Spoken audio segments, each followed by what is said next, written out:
Nous avons quelqu'un qui a vaincu même la mort. Il est vivant et le mort.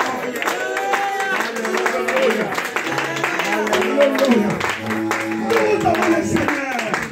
Lui qui a vaincu la mort. Il est le roi des morts et des vivants. Mais pourquoi je vais chercher la vie devant ceux qui n'ont même pas la puissance de vaincre la mort? Alléluia. Ah, Shiloh. Oh. Alléluia. Bien-aimés dans le Seigneur, réveillons-nous du sommeil. Un peu d'excusement, un peu seulement, nous serons surpris. La Bible dit, quand la Bible dit, je reviens bientôt. On va continuer maintenant. Quand il parle de reviens bientôt, il parle de son enlèvement. Il parle de son retour pour prendre l'église. Il parle de la distraction que l'église pouvait être, pouvait passer. La continuité de ce texte, le verset 14 jusqu'au 22, nous parle d'une autre église. Continuons la lecture. Qui se mit dans la distraction? Apocalypse chapitre 3, à partir du verset 14. Alléluia. Écrit à l'ange de l'église de Laodicée. Laodicée. Voici ce que dit l'Amen, le témoin fidèle et véritable, le commencement de la création de Dieu. Je connais tes œuvres.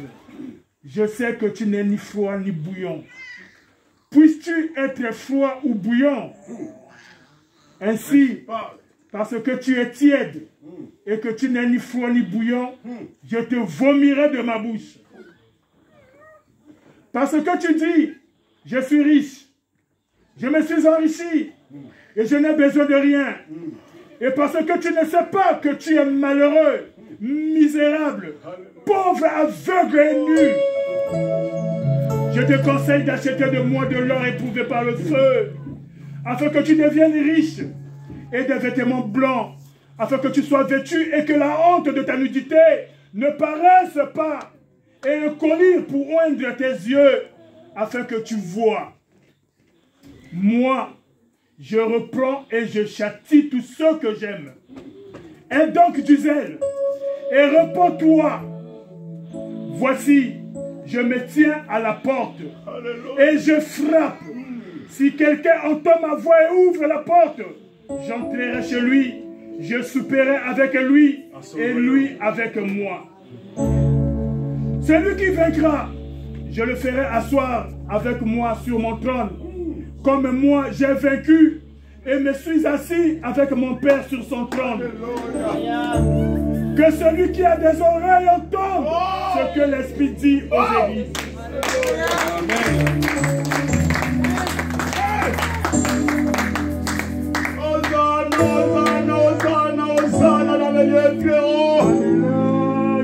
Bien-aimé dans le Seigneur, il y a encore l'instruction au travers des gens.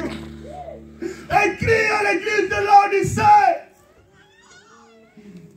Je connais tes œuvres, bien-aimé. Le Seigneur Dieu connaît nos œuvres.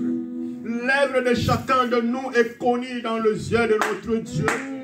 Le Dieu que nous vous prêchons dans ce lieu, c'est celui qui a créé le cœur de l'homme. Il connaît nos pensées après ces instants. En plein même message, il sonne le cœur de chacun de nous. Alléluia. Il voit la position de chacun de nous dans ces instants. Bien-aimé, l'église de Laodicée, c'est une église qui est puissante physiquement. Il y a eu plein de riches. Ils commencèrent à se glorifier parce que l'église fut bâtie dans les émotions, dans les choses matérielles, dans la richesse de ce monde, dans ce qui est tangible, ce qui est visible. Et tout le monde s'est glorifié. Tout le monde avait l'envie, la motivation d'aller à l'église de Laodicée. Parce que là, tu seras béni. Vas-y là-bas parce que là, tu auras ton mariage. Vas-y là-bas parce que là-bas, tu auras tes documents. Vas-y là-bas parce que tu auras des enfants. Vas-y là-bas, tes enfants seront élevés, ainsi de suite. Il se glorifiait, étant riche. Mais l'Esprit a dit à cette église, vous vous trompez. Vous n'avez pas la sagesse, vous êtes aveuglés à cause de cette richesse. Vous vous glorifiez. Apprenez. Apprenez d'avoir l'or qui est éprouvé dans les faits. Bien-aimé, qu'est-ce que l'Esprit voulait dire à l'église de Laodicée? Attention aux émotions de ces derniers temps. Attention aux choses qui sont éphémères. Mais plutôt, permet que votre foi soit testée. Un vrai chrétien, c'est celui qui passe dans des épreuves. Et une fois traversé cette épreuve, ta foi gagne encore une maturité pour développer et continuer la marche. Un chrétien qui est tout devant, tout va bien, ce n'est pas un vrai chrétien. Jésus lui-même, qui est notre Seigneur, que nous avons cru, il a passé dans le vicissitude, l'humiliation, l'ignominie, jusqu'à quoi? À la mort. C'est pas n'importe quelle mort. Mort de la malédiction. La Bible dit, il est maudit celui qui est pendu sur la croix. Le Seigneur l'a tout supporté. C'est pourquoi l'ange qui écrit à l'église de Laodicée fait référence à notre Seigneur.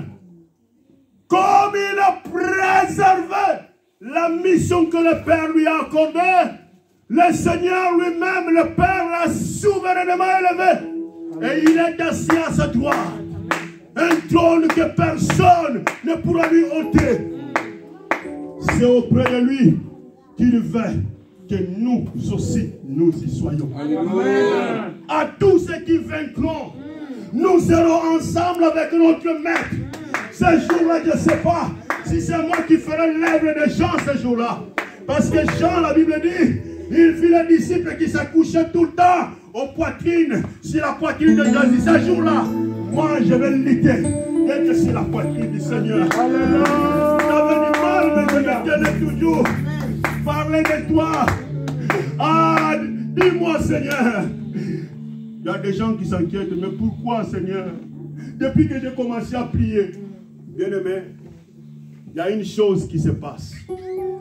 C'est pourquoi, après avoir été nés de nouveau, nous avons besoin des enseignements qu'on appelle l'affermissement. Alléluia. Vous savez pourquoi?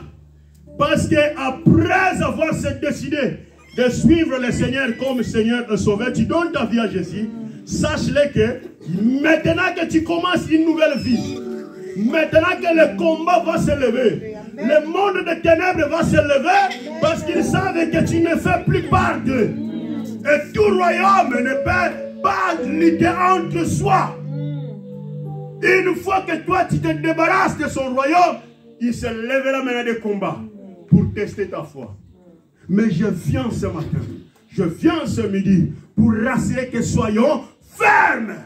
Retenons ce que nous avons en nous, malgré tout ce qui peut nous survenir. Restons de nos bouts. Jusqu'au bout, persévérons, bien-aimés.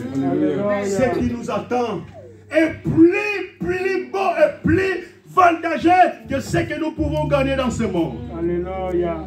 Bien-aimés, l'église de Laodicée se sont préoccupés, ils ont priorisé les miettes. Ils ont priorisé ce qui est secondaire.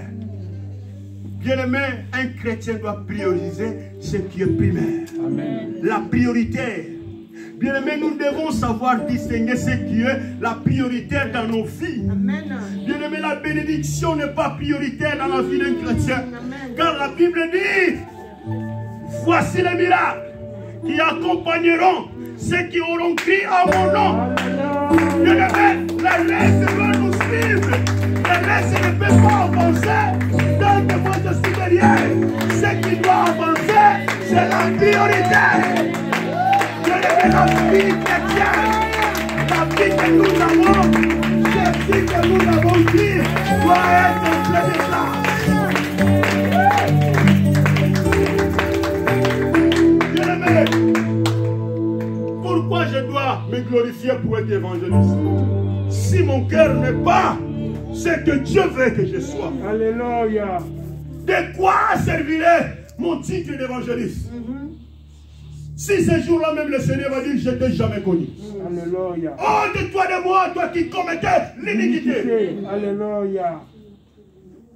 Il est fort temps. Nous avons l'opportunité de prendre au sérieux, de prendre conscience de nous-mêmes. La Bible continue, il dit, voici, tu as le privilège maintenant. Tu étais dans l'église, mais tu marchais de n'importe comment, n'importe quoi. Voici l'opportunité. Je me tiens à la porte. Je frappe. Si quelqu'un entend ma voix et ouvre, ça c'est la promesse de notre Seigneur pour vivre éternellement avec nous. Souper ensemble avec nous. Bien-aimé, le moment est là. Cette porte que le Seigneur frappe, c'est la parole de Dieu qui touche dans tes faiblesses. Quand la parole de Dieu touche dans tes faiblesses, sache que Dieu te connaît. Et Dieu t'aime. Parce que lui châtie à tous ceux qui l'aiment. Un beau père, c'est celui qui châtie ses enfants quand ils essayent de trébucher. Toi, un parent, tu vois ton enfant à déclin, tu le laisses comme ça. Quel genre de parent que tu es? Tu n'as pas de responsabilité. Si Dieu lui-même châtie à ceux qu'il aime, bien-aimé, il est là dans la porte. Il se tient dans nos portes.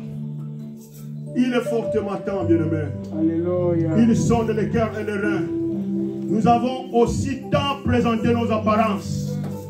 Nous nous sommes confondus de nos apparences. Bien-aimé, Dieu sonde les cœurs et les reins. Il nous connaît mieux que nous-mêmes. Il veut que nous puissions nous repentir. Il veut que nous puissions nous convertir. Il veut que nous puissions marcher en l'observation de sa parole. Parce que c'est ça sa parole qui nous amènera à son rencontre. Celui qui retient la parole. Le texte de vie à l'église de Philadelphie nous rassure. Comme tu as gardé ma parole, je te garderai aussi au jour de la tentation qui surviendra dans le monde. Cela veut dire quoi?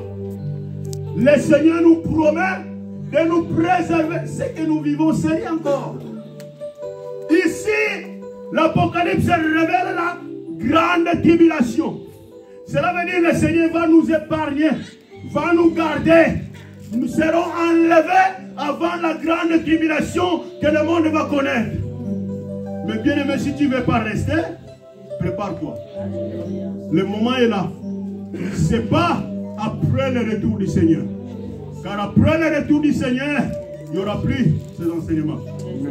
Vous allez chercher les évangélistes pour vous flageller, il n'y aura plus. Vous allez chercher les pasteurs pour vous consoler. Comme vous avez l'habitude d'aimer toujours les paroles, l'expression des pasteurs, il n'y aura plus. Il n'y aura plus. Ils seront tous levés déjà. Parce que le Seigneur lui-même va leur épargner des tribulations que le monde va connaître. Nous sommes protégés de cette tribulation. L'église sera épargnée. L'église de Philadelphie sera épargnée. Oh, malheur à l'église de Laodicée. Ils se sont basés aux choses éphémères. Ils ont pu observer la parole. Ils ont pu garder la parole. Maintenant, leurs émotions. Ils vont payer à cause de l'émotion. Bien-aimé, je ne sais pas. Es-tu de l'église de Philadelphie ou de Laodicée? Demande toi-même. Interrogation. Moi, je suis de la Philadelphie. J'observe et je marche selon les signes de l'Éternel. Ah, je suis là Laodicée. Moi, j'ai besoin d'avoir de bénéficier du succès de ce monde. Sache que tu seras surpris, car il revient bientôt. Quand il parle de revient bientôt, cela veut dire que le moment est court. Si nous vérifions dans les calendriers de Dieu, nous sommes dans les dernières secondes. Ce n'est plus le temps de nous distraire. Ce n'est plus le temps de distraction. Un peu de soumission, nous serons surpris quand nous allons chez un ancien Christian. Il n'est plus là. Lui qui enseignait tellement calmement. Où est l'ancien Christian? Il n'est plus là. Cherchez maman, te le demande un peu. Oh, maman Thérèse a collé dans les jambes de papa Christ, sont partis. Ah, alléluia. Où irai-je encore, Seigneur? Où fuirai-je alors, Seigneur? Où irai-je alors, Seigneur? Empli des hommes, empirement où mettre mon honoré, empli de péchés. Nakende kuwampio Zambe, Naina kota zamba ninyo, Seigneur. Souviens-toi de moi, Jésus. Souviens-toi de moi. Souviens-toi de moi. Souviens-toi de moi, Seigneur, ces jours où j'annonce ton retour parmi ton peuple que tu as mis à part. Souviens-toi de moi, Seigneur. Que ma foi soit testée et éprouvée, tel de l'or qui passe sur le feu. Bien-aimés, nous devons avouer cela. Pour être considérés les vrais chrétiens, les apôtres ont passé dans des moments critiques. Jean qui nous écrit ça, il écrit où c'est? L'île de Patmos, bloquée. Vous et nous, nous avons le privilège d'avoir la grâce d'être dans un pays où il y a la liberté, l'égalité, fraternité, la laïcité. Chacun peut exprimer sa foi. Bien-aimés, pourquoi nous devons nous distraire encore? S'il y a des chrétiens qui passent mal seulement parler au nom de Jésus, même la prière, si on t'attrape avec un bout de papier comme ça de la Bible, c'est fini, soumis à la mort. Mais ils retiennent leur foi. Ils préfèrent d'être martyrisés, égorgés à cause de la parole. Mais plutôt nous qui avons la grâce, le privilège d'avoir la liberté d'exprimer notre foi, nous le faisons semblant. Nous serons surpris. Alléluia. Amen. Alléluia. Bien-aimés, les apôtres, après le retour du Seigneur, lisons Actes des Apôtres, chapitre 10. Je vais vers la fin déjà. Amen. Actes des Apôtres, chapitre 10, verset 39, rapidement. L'acte des Apôtres, chapitre 10, verset 39. Alléluia. Nous sommes témoins de tout ce qu'il a fait dans le pays des Juifs et à Jérusalem. Ils l'ont tué en le pendant au bois.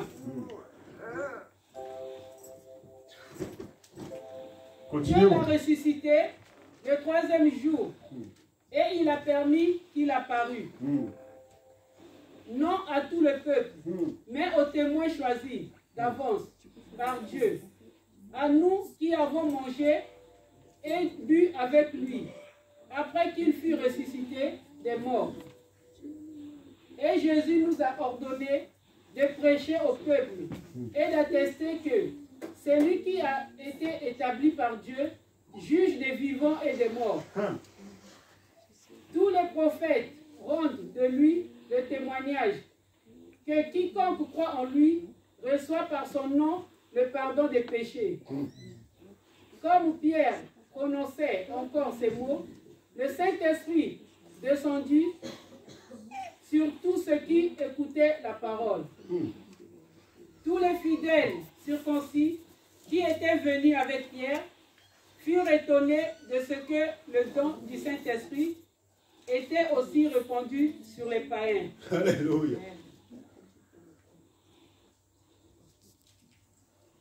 Amen. Amen, amen. Amen. Amen, amen. Amen. Bien-aimés dans le Seigneur, là, c'est les apôtres après le retour du Seigneur qui commencent la mission.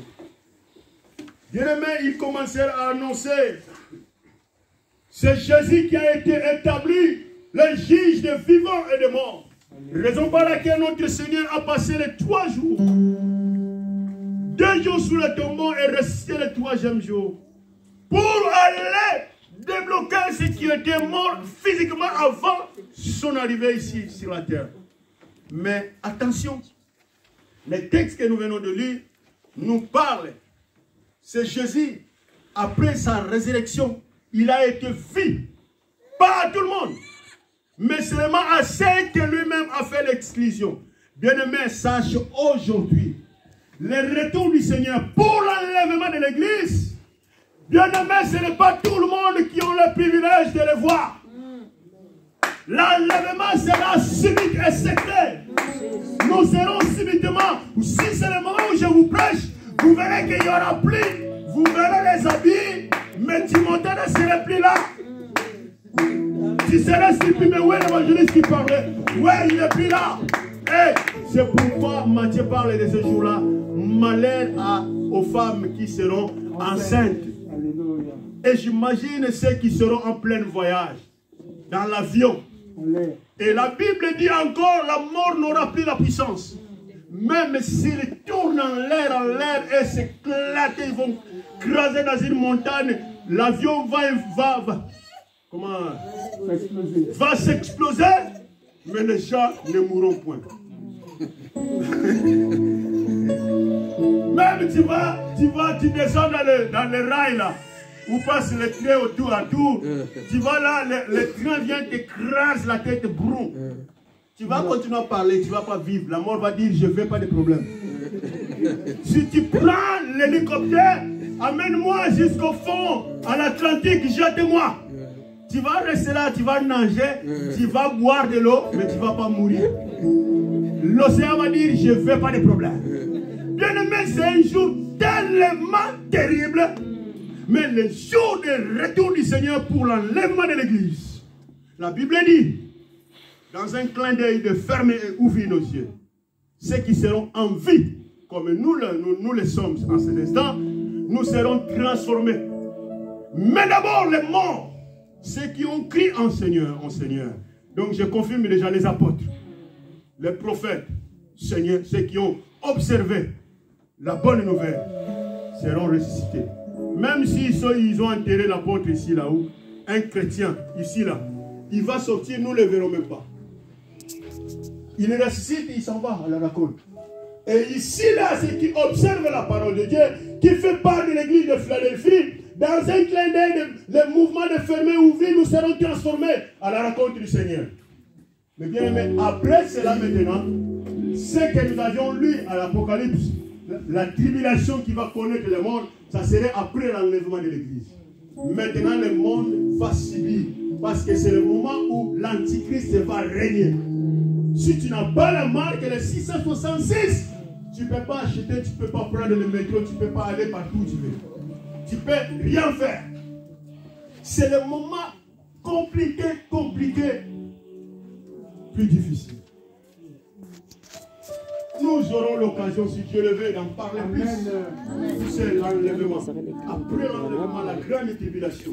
Ceux qui veulent rester, ce sont ceux qui viennent à l'église, ils écoutent la parole de Dieu, mais ils négligent. Ils s'en foutent, ils disent, moi d'abord, j'ai le temps, j'aurai le temps de me donner corps à l'esprit. Pour le moment, je laisse d'abord au pasteur évangéliste.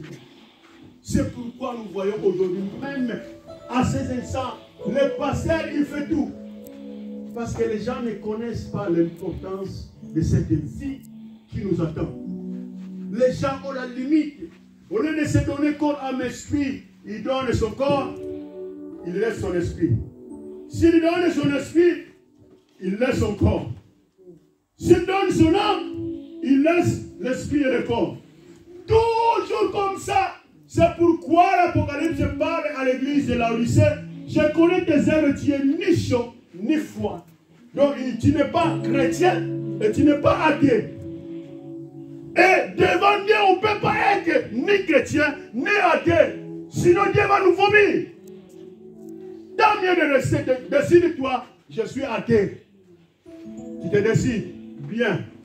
Parce que tu fais part d'une orange pourrie déjà. Tu vas contaminer les roses. Pas la peine. Tant mieux que tu restes chez toi. Et si tu veux suivre, c'est pourquoi Jésus a dit à ses disciples, celui qui veut me suivre, il n'a qu'à prendre sa croix et me suivre.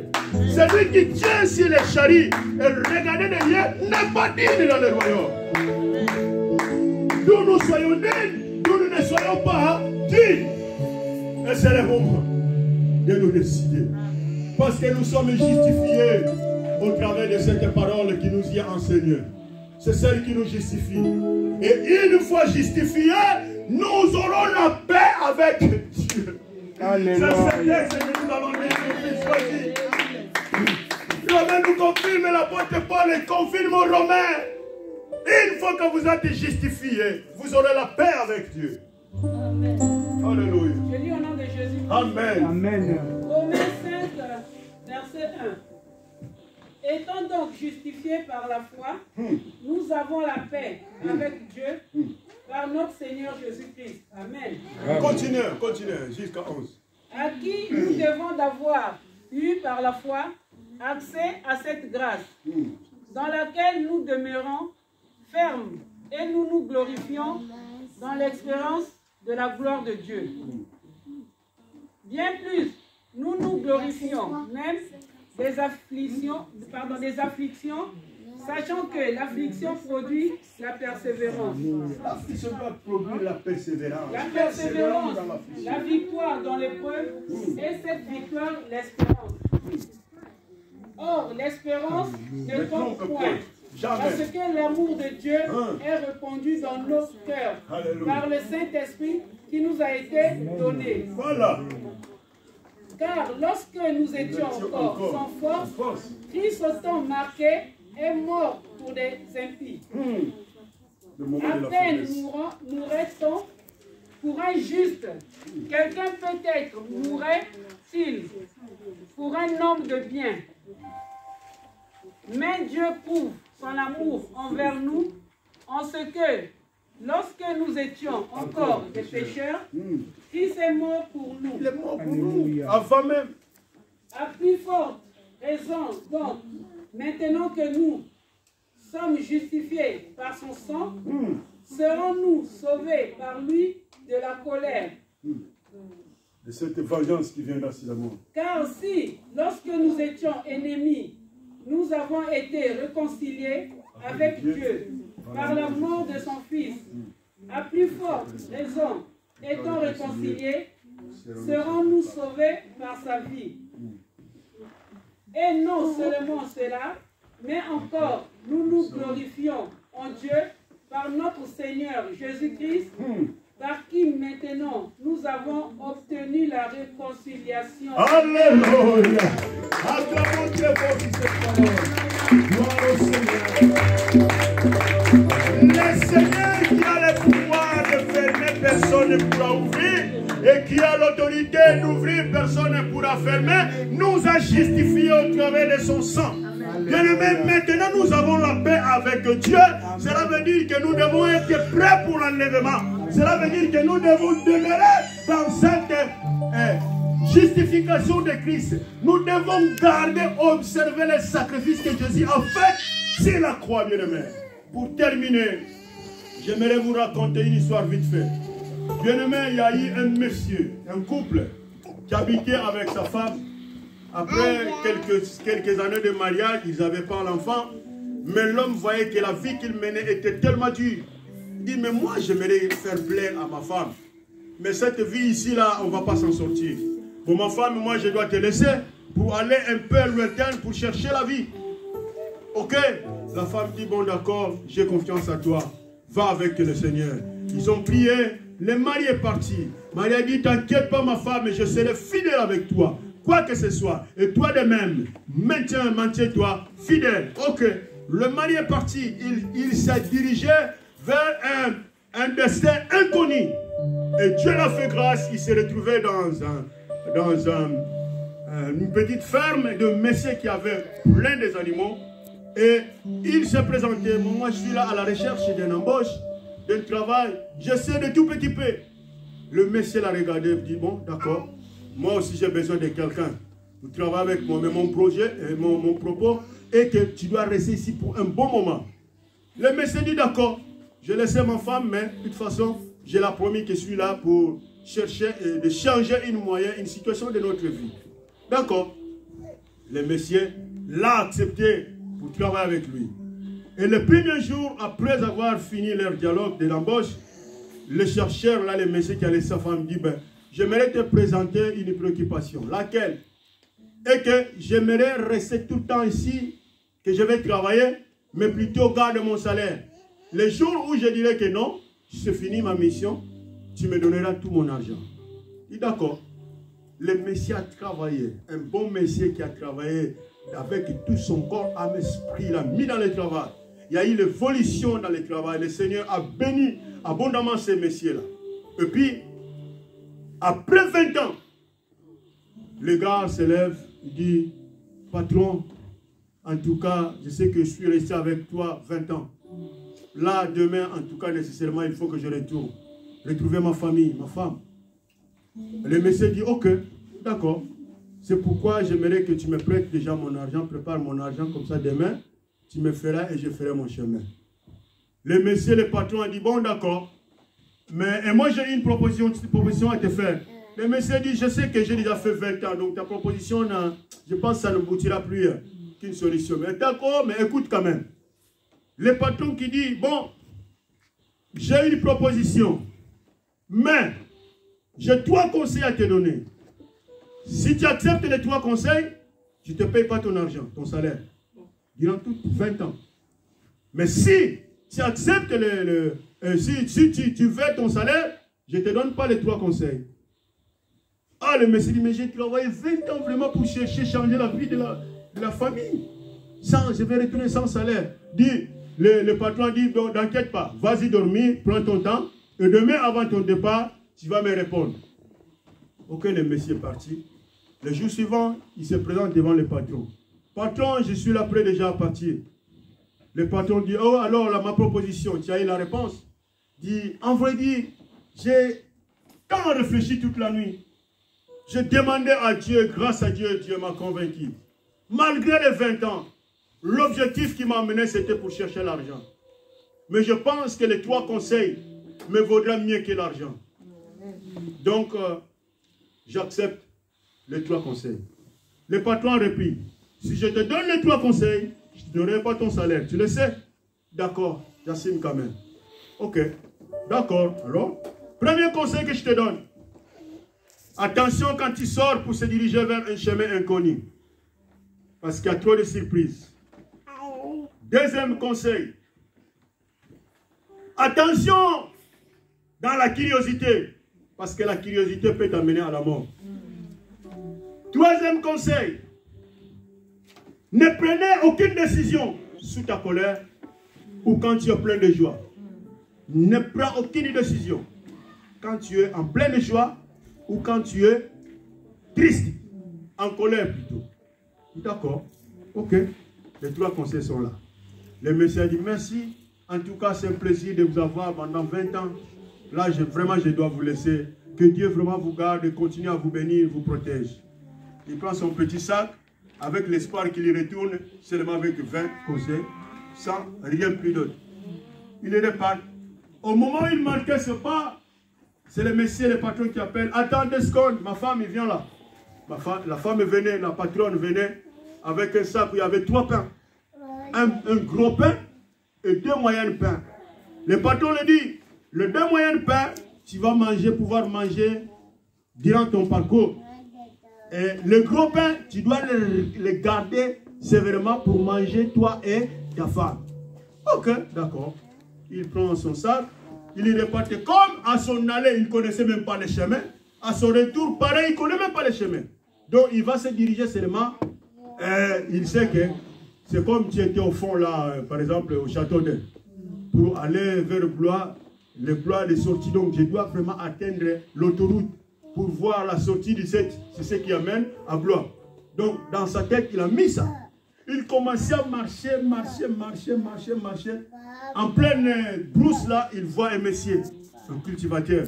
Il lui demande, est-ce que ce chemin amène vraiment jusqu'à l'autoroute? Le monsieur l'a dit oui, ça mène à l'autoroute. Ok, merci beaucoup. Il avança. Quand il a essayé d'avancer, le premier conseil revient dans sa tête. Attention d'entrer dans un chemin inconnu parce qu'il y a trop de surprises. Il dit, non, je ne vais plus continuer dans ce chemin. Il retourna. Il commença à entrer. Il laisse le chemin qui était clair. Il s'en va maintenant dans des petits chemins où il y a la brousse et tout. Il s'est sacrifié d'y aller dans ce chemin-là.